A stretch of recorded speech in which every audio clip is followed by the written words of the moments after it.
Tapi adik-adik harus paham, harus punya logika yang bagus untuk mencerna apa baiknya dari akhlak-akhlak Rasulullah. Ini tadi sore, tadi sambil santai istirahat kan, Ustadz Brili capek. Habis makan tadi baca-baca, yaitu kitabnya Imam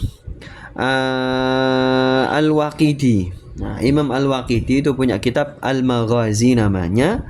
Itu kitab yang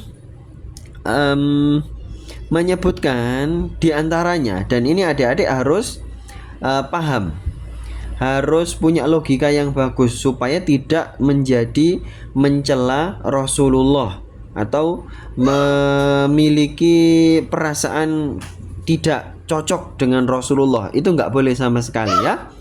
Nah, Masya Allah, ini ada yang hadir, ada Adit Maulid. Wah, kita sekarang lagi di bulan Maulid, bagus sekali namanya.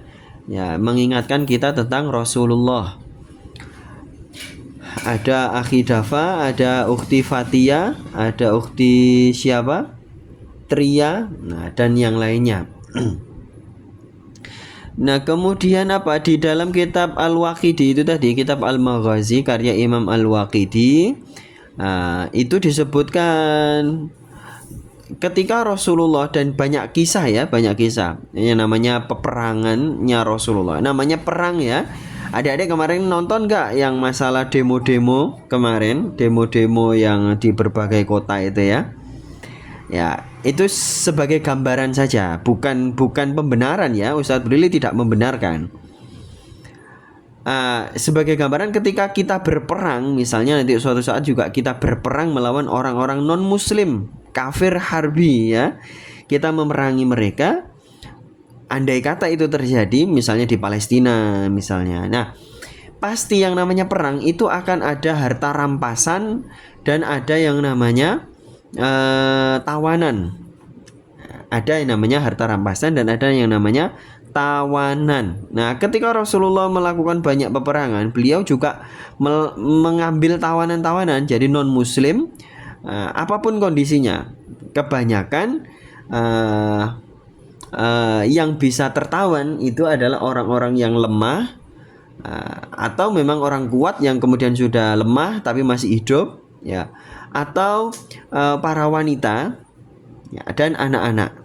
Nah, kalau anak-anak dijadikan budak, wanita juga dijadikan budak. Nah, ketika adik-adik dengar kata budak, kemudian Rasulullah mengambil budak-budak itu tadi, ya mungkin adik-adik hari ini akan menganggap Rasulullah itu orang yang tidak manusiawi. Ya, kalau melihat, adik-adik baca saja kitab-kitab sejarah itu, dan bahkan kesannya itu kayak Rasulullah itu gila wanita. Nah, ini makanya malam ini adik-adik harus punya logika yang bagus. Ya, punya logika yang bagus supaya membenarkan Rasulullah. Ya. Jadi banyak tawanan perang itu para wanita yang cantik-cantik, itu banyak. Nah, di kitabnya Imam Waqidi itu begitu. Ada yang namanya yaitu sahabat Nabi yang namanya Abu Qatadah atau siapa lupa tadi namanya. Itu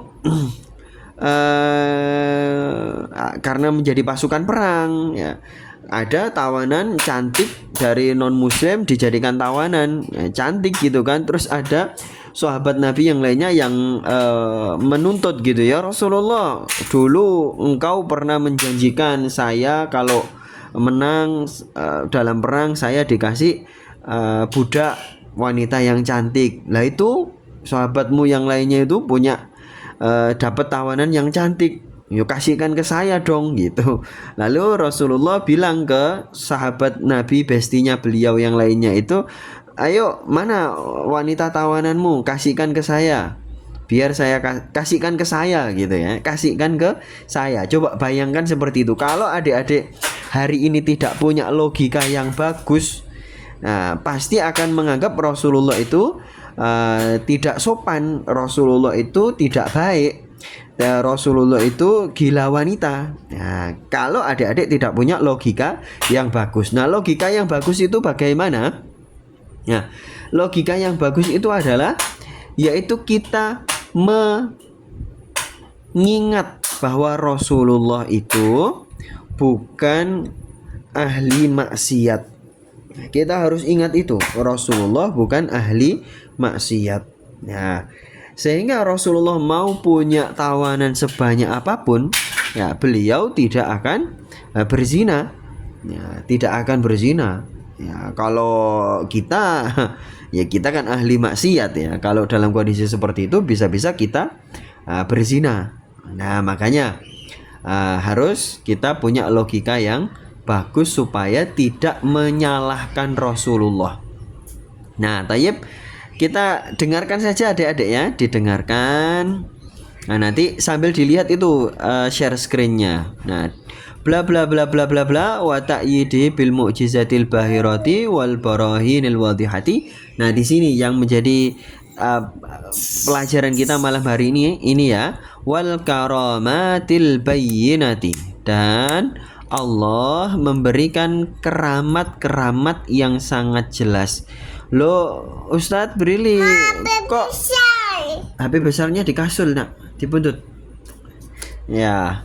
Nah, Ustadz Brili, bukannya Rasulullah para nabi itu dikasih mukjizat bukan keramat. Nah, ini kok disebut keramat. Nah, ini adik-adik, tadi di kalimat sebelumnya coba diperhatikan, di frasa sebelumnya ini, yang ini. Nah, wa ta'yidihi bil mu'jizatil bahirati.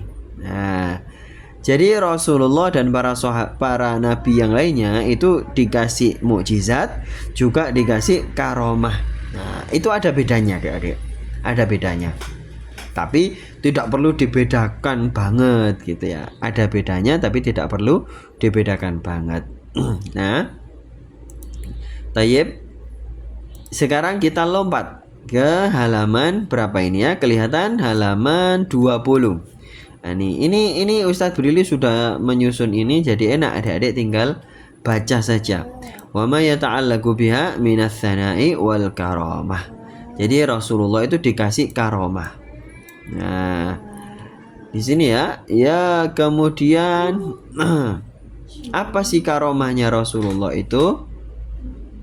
Karomahnya Rasulullah itu tidak hanya hal-hal yang di luar nalar ya, tidak hanya itu, apa saja yang dilakukan oleh Rasulullah itu keramat semuanya.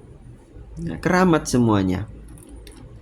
Nah, misalnya ini contoh, kita lihat langsung ya. Ini ya.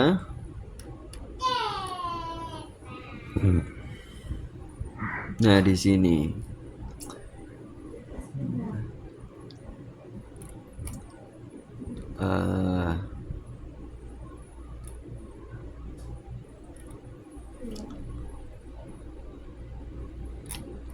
Nah, sebentar, Ustaz carikan yang langsung to the point saja ya, biar tidak terlalu lama.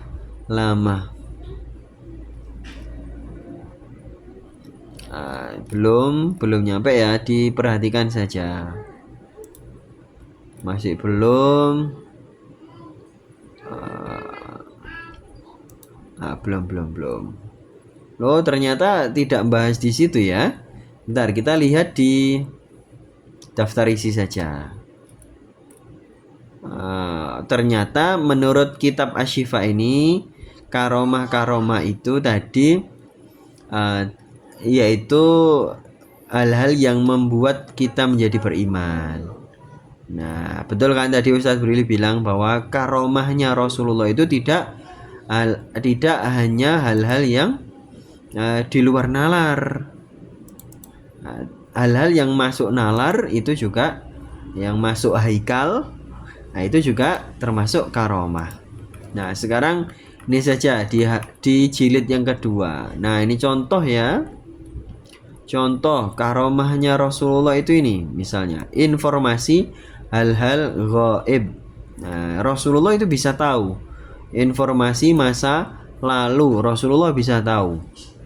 Nah, kemudian karomahnya lagi muncul air.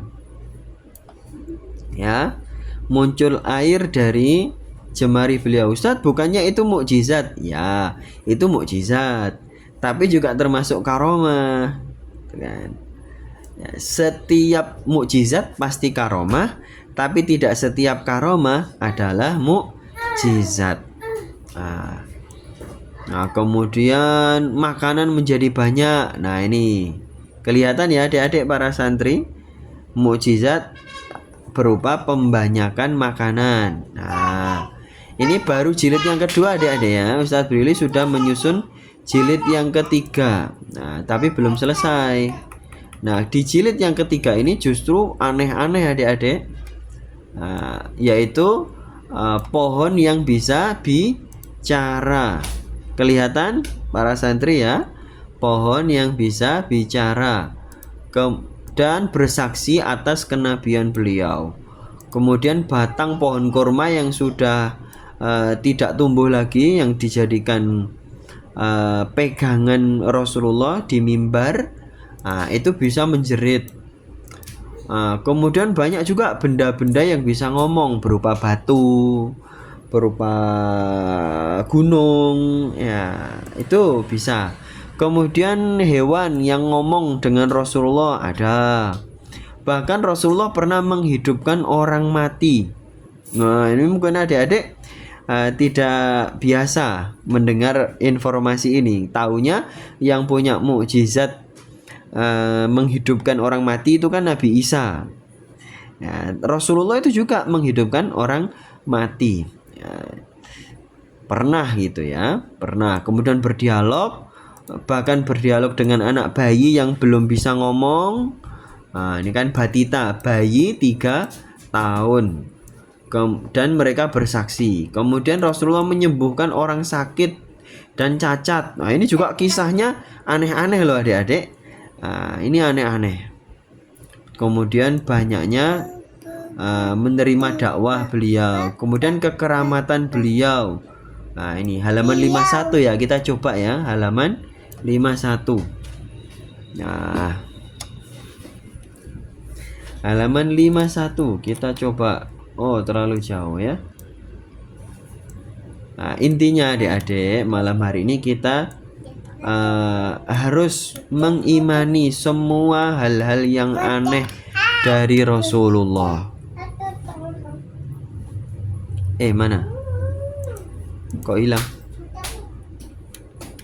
Halaman 51 ya.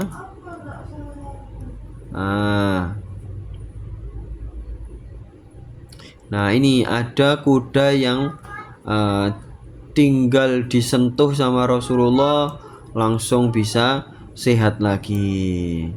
Nah, kemudian ada yang rambutnya Rasulullah itu ditaruh di pecinya. Ini bukan surban ya, betul ya. Qolan suwa itu peci atau topi.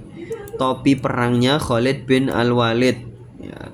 Itu dikasih rambutnya Rasulullah dan dibawa kemana-mana. Itu setiap perang Khalid bin Walid selalu menang ya. Dan Khalid bin Walid sendiri yang bilang bahwa dengan barokah rambutnya Rasulullah ini saya selalu menang perang. Nah, gitu ya.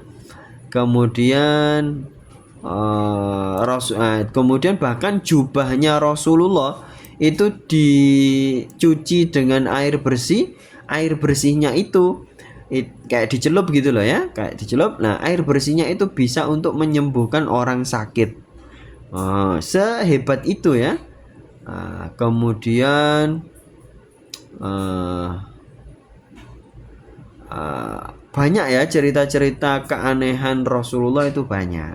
Nah, dalam hal ini adik-adik, ketika adik-adik mendapatkan cerita-cerita dari Rasulullah seaneh apapun, adik-adik harus menerima.